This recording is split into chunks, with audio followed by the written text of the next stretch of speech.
سب سے پہلے تو یہ ہے کہ اگر آپ کے تعارف کی بات کی جائے تو آپ نجیب الطرفین ہیں۔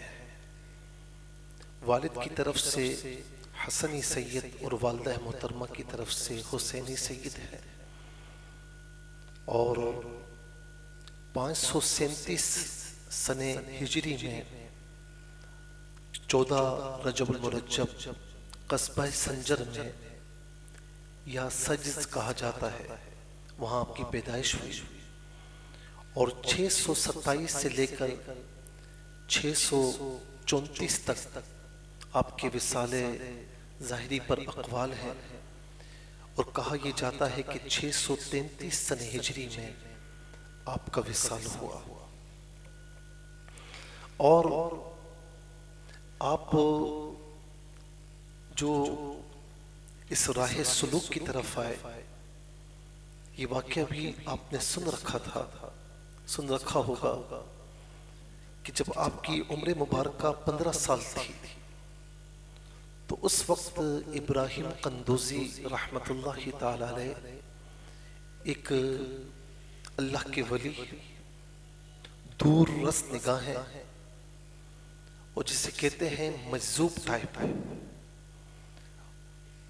کیونکہ آپ کو ایک باغ والد کی طرف سے بطور وراثت ملا تھا، آپ اس میں مشغول تھے، وہ آئے تو آپ نے باغ میں سے کچھ پھل توڑ کر لے کر ان کی خدمت میں ہدیہ پیش کیا، گویا کہ مہمان نوازی کی، میزبانی کی، انہوں نے کھایا، اور اس کے بعد کہنے لگے کہ صاحبزادے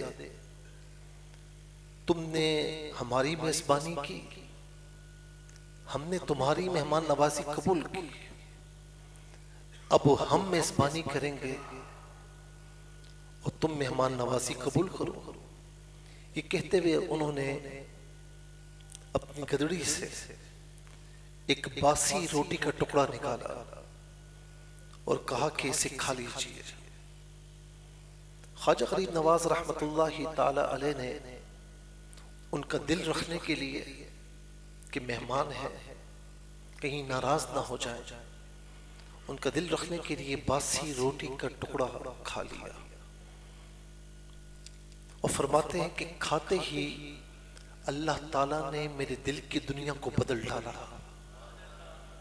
اور پھر اس راستے کی طرف آ گئے، اور پھر ایک طویل گویا کے واقعات ہیں، علم دین کو حاصل کرنا، قریہ قریہ سفر اختیار کرنا، پھر علم دین کے حصول کے بعد ہم دیکھتے ہیں کہ پھر اس کے بعد پیر کامل کی تلاش میں نکل کھڑا ہونا، اور پھر ایک مقام پر خواجہ عثمان ہرونی رحمت اللہ تعالی علیہ کی نظر کا آپ پر پڑ جانا، اور خواجہ عثمان ہرونی رحمت اللہ تعالی علیہ کا حال یہ تھا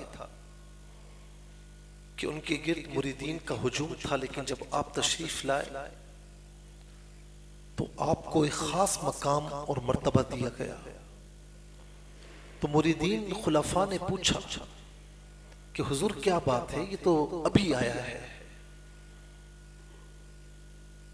تو فرمایا کہ یہ آسمان ولایت کا چمکتا ہوا ستارہ ہے، اس لیے میں اسے خاص مقام اور مرتبہ دے رہا ہوں۔ پھر آپ کا کچھ ہی دنوں میں وظائف پڑھنا، اور پھر یہ کہنا خواجہ عثمان ہرونی رحمت اللہ تعالی علیہ کا کہ یہ وظیفہ پڑھ کر آؤ، جس میں کہا جاتا ہے کہ سورہ فاتحہ کا وظیفہ تھا، وہ پڑھنے کے لیے دیا، آپ پڑھ کر آئے، اور اس کے بعد کچھ اور وظائف دیے، اور پھر پوچھا کہ معین الدین آسمان کی طرف دیکھو تمہیں کیا نظر آتا ہے؟ جب آسمان کی طرف نگاہ اٹھائی تو فرمایا کہ عرش اعلیٰ کی طرف نظر جا رہی ہے، پھر فرمایا کہ ان دو انگلیوں کے مابین دیکھو کیا نظر آتا ہے، تو دیکھا تو فرمایا کہ مجھے تمام کائنات ان دو انگلیوں کے درمیان مجھے نظر آ رہی ہے۔ پھر فرمایا کہ زمین پر دیکھو کیا دکھتا ہے، کیا نظر آتا ہے۔ جب زمین کی طرف دیکھا تو عرض کی کہ حضور یہ ساتوں زمین مجھے میری نگاہوں کے سامنے اللہ تعالیٰ دکھا رہا ہے۔ یہ حال تھا آپ کا۔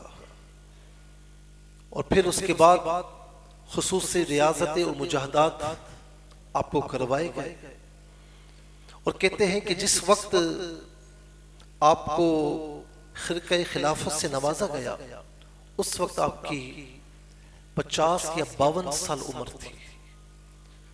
پھر اس کے بعد گویا کہ آپ کے پیر نے، شیخ صاحب نے اب آپ کو اجازت دی، اور پھر آپ لوگوں کے لیے ہدایت کا محور بن گئے۔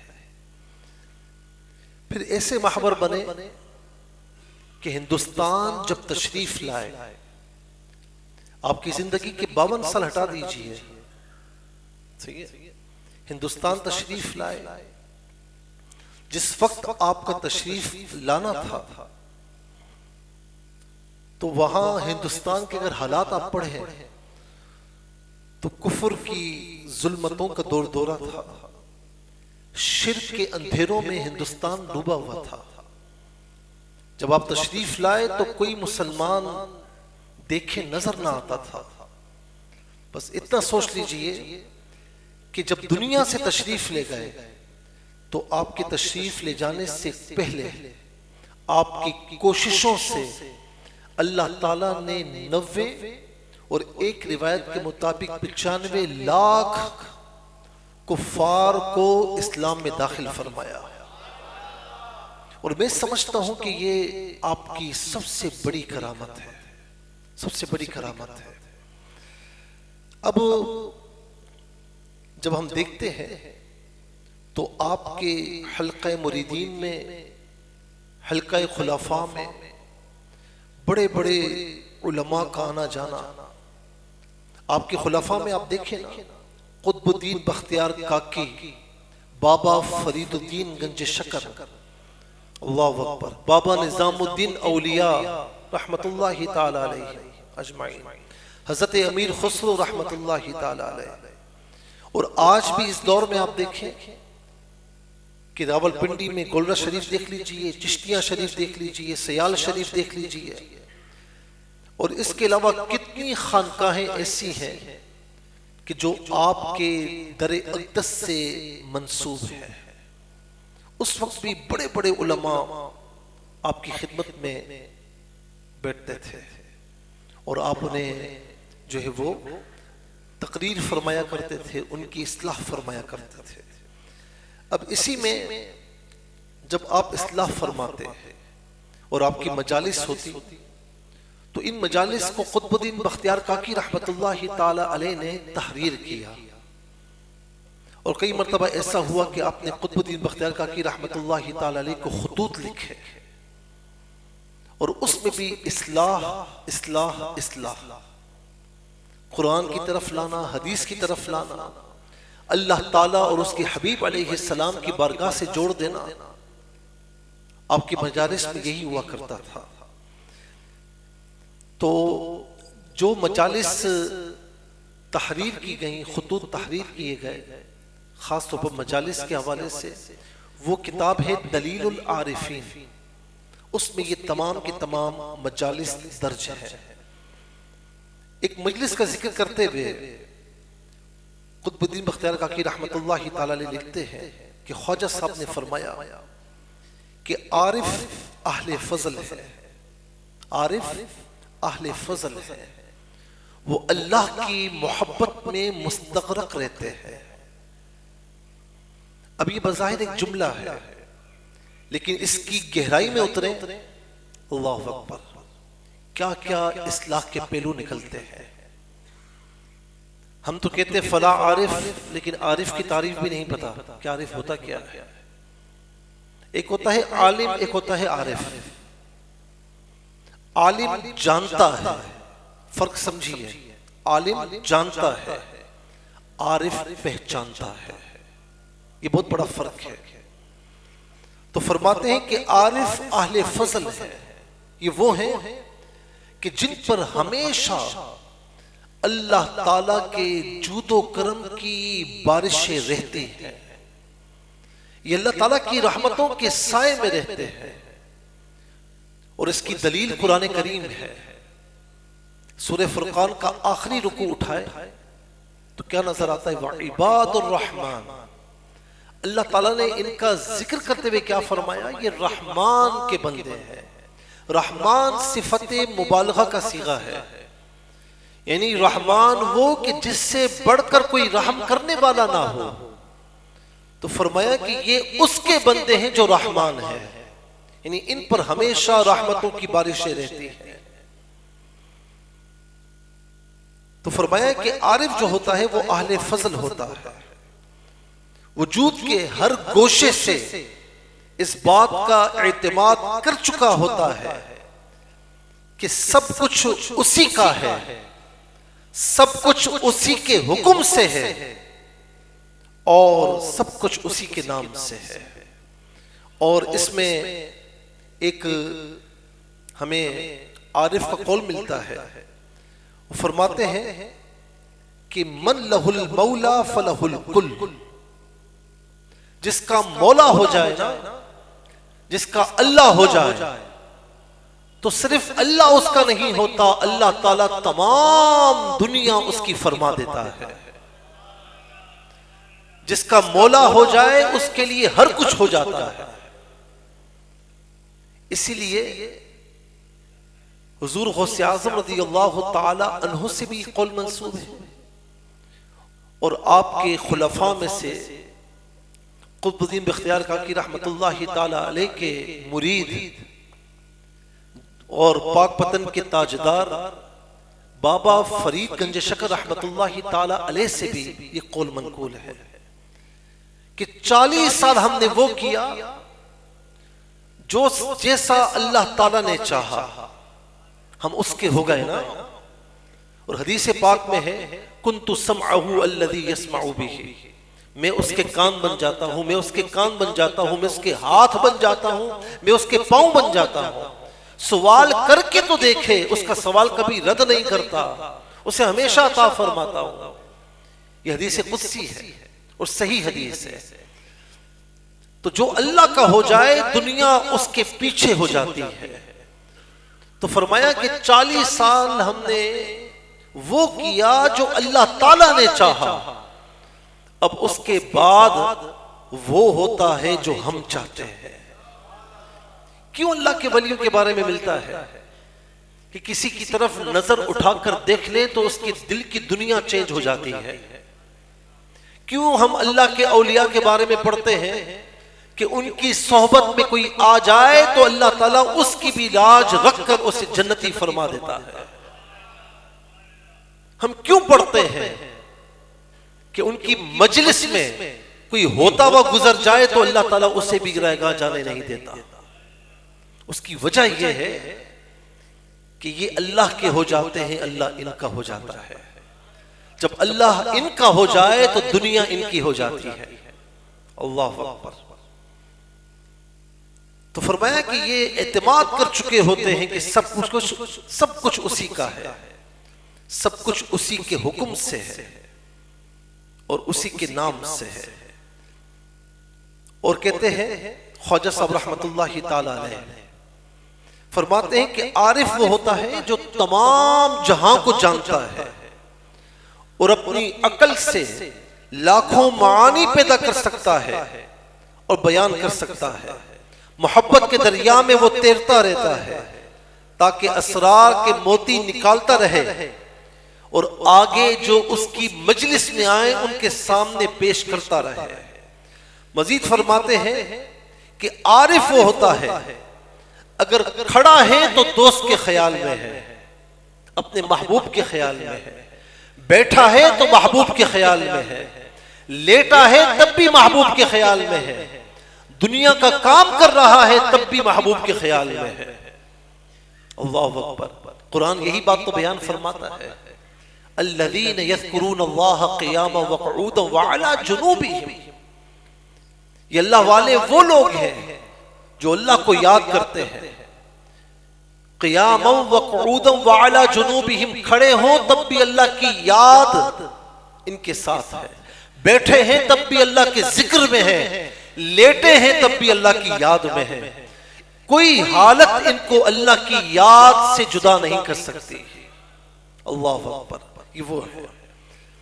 پھر فرماتے ہیں کہ عارف پر کئی ہزار ملک پیش کر دیے جائیں، دنیاوی مال و دولت پیش کر دیا جائے، وہ کسی کی طرف آنکھ اٹھا کر بھی نہیں دیکھتا۔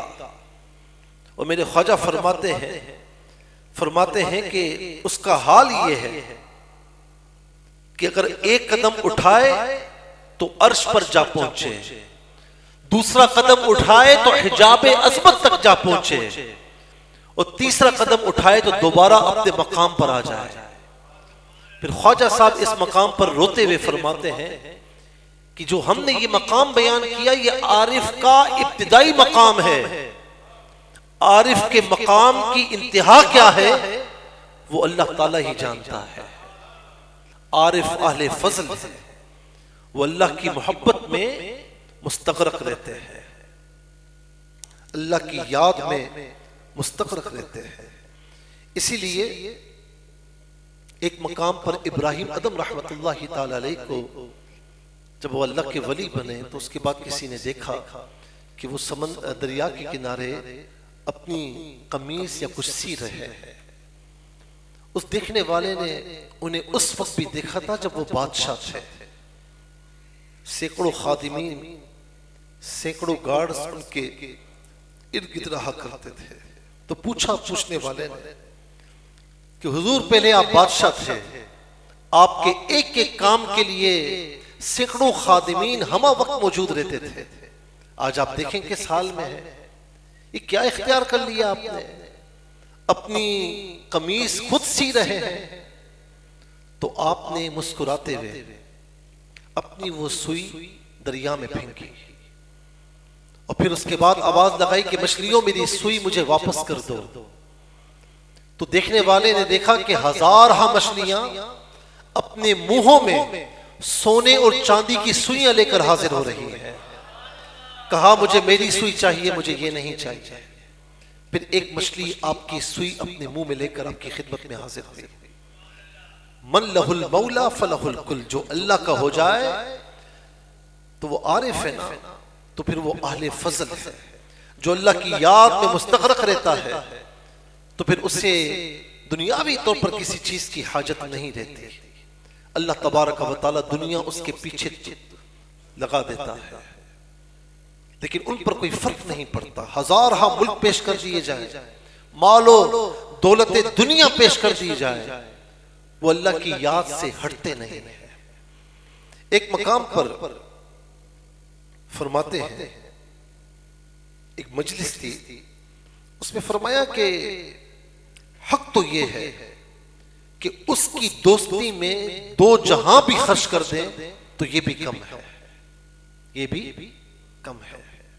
اس کا مطلب کیا ہے پتہ نہیں، بھی کبھی کبھار سوچتا ہوں، یہ سوشل میڈیا پر بعض اوقات ہمارے یہاں عجیب و غریب چیزیں جو اولیاء کاملین سے منسوب ہوتی ہیں۔ یاد رکھیں، ایک اصول یاد رکھیں کہ کوئی کتاب کسی ولی کامل سے بھی منسوب ہو، کسی سے منسوب ہو، اگر اس میں کوئی بات قرآن و سنت کے مطابق تو بالکل اسے مان لینا چاہیے، اور کوئی بات قرآن و سنت سے متصادم ہے تو ہم اسے نہیں مانتے، بلکہ ہمارا کہنا یہ ہے کہ یہ بات اس ولی کامل کی ہو ہی نہیں سکتی، یہ کسی نے اس میں ایڈ مار دیا ہے، کسی نے ایڈٹ کر دیا ہے، وہ ان کی بات نہیں ہو سکتی۔ یہ اولیاء اللہ وہ ہیں کہ جن کی ہر مجلس ایسی ہوتی کہ اللہ اللہ ہوتا، جن کی پوری زندگی توحید سے لبریز ہو، وہ کیسے توحید سے متصادم تعلیم دے سکتے ہیں؟ آپ کی عقل کام کر سکتی ہے؟ نہیں۔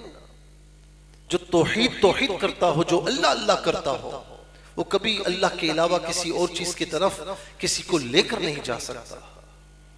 اسی لیے جو چیز قرآن و سنت کے سے متصادم ہے وہ ان کی ہو نہیں سکتی، اس پر ہمارا یقین ہے، ہمارا عقیدہ ہے۔ اب یہ سنیں، فرماتے ہیں کہ حق تو یہ ہے کہ اس کی دوستی میں دو جہاں بھی خرچ کر دے تو بھی تھوڑا ہے۔ یعنی عام دوست ہوتے ہیں نا، کیا ہوتا ہے، پکی دوستی ہو، کھانا کھاتے ہیں، جس کو زیادہ محبت ہوتی ہے وہ پیسہ دینے کے لیے آگے بڑھتا ہے، ارے میں دے دیتا ہوں، ارے نہیں بھائی، تیرے لیے پیسے کی کیا اہمیت ہے بھائی، تو میرا دوست ہے، میرا بھائی ہے۔ اسی طریقے سے دوست اگر مصیبت میں آ جائے اور دوسرا دوست سچی محبت کرتا ہو، وہ کہتا ہے نا، سوچتا ہے یا میرا سارا مال میں اس کو دے دوں، میں سب کچھ اس پر وار دوں، لیکن یہ اس مصیبت سے نکلا ہے۔ یہ دنیاوی محبتوں کا عالم ہے، لیکن جو اللہ سے محبت کرنے لگ جائے نا، پھر وہ عالم کچھ اور ہوتا ہے۔ تو فرمایا کہ دوستی کا حق یہ ہے کہ دوستی میں دو جہاں بھی خرچ کر دے تو وہ بھی کم ہے، لیکن اللہ تعالیٰ کی یہاں پر بات ہو رہی ہے۔ دوست کون ہے؟ اللہ تعالیٰ۔ ہم دوستی کس سے کر رہے ہیں؟ اللہ تعالیٰ سے۔ تو فرمایا کہ حق تو یہ ہے کہ جان بھی دے دو، سارا مال بھی دے دو، تو تب بھی اس کی دوستی کا حق ادا نہیں ہو سکتا، اس کی دوستی کا حق ادا نہیں ہو سکتا۔ اللہ تعالیٰ کے جو احسانات ہیں نا بندے پر، اور اس کا جو حق ہے سب سے بڑھ کر ہے، والذین آمنوا اشد حبا للہ، ایمان والا سب سے بڑھ کر اللہ تعالیٰ سے محبت رکھتا ہے۔ اس کی محبت میں کیا ہم نہیں پڑھتے کہ انبیاء نے اپنی جانیں دی اور ماتھے پر شکن تک نہیں آئی؟